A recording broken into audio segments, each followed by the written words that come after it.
Uri Valley made them very loud indeed. The peal could be heard from the waters of Lake Lucerne to the snows of the Gotthard Pass. The ringing greeted traders come from Italy. Columns of Swiss soldiers pressed their palms against their ears as they marched the Uri road. When the bells began to sound, teams of oxen refused to move. Even the fattest men lost the urge to eat from the quivering of their bowels. The cows that grazed the nearby pastures were all long since deaf.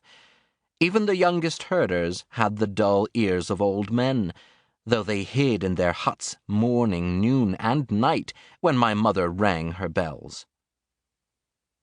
I was born in that belfry, above the tiny church. There I was nursed. When it was warm enough, there we slept. Whenever my mother did not swing her mallets, we huddled beneath the bells, the four walls of the belfry open to the world. She sheltered me from the wind and stroked my brow. Though she never spoke a word to me, nor I to her, she watched my mouth as I babbled infant sounds. She tickled me so I would laugh. When I learned to crawl, she held my foot so I did not creep off the edge and fall to my death on the jutting rocks below. She helped me stand.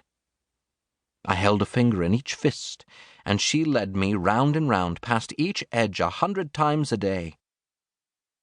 In terms of space, our belfry was a tiny world. Most would have thought it a prison for a child.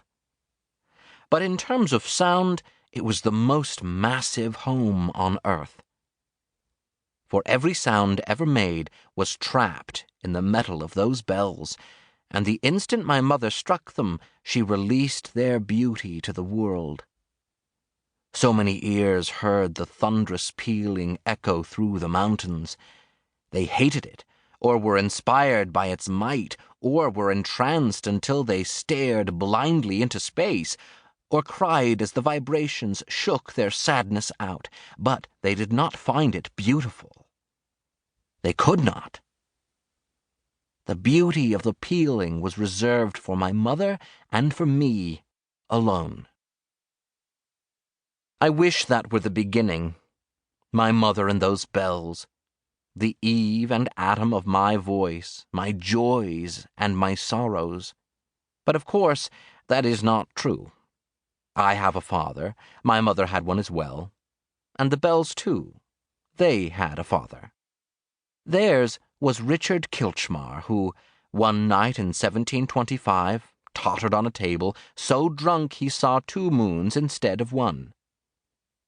He shut one eye and squished the other, so the 2 moons resolved into a single fuzzy orb. He looked about.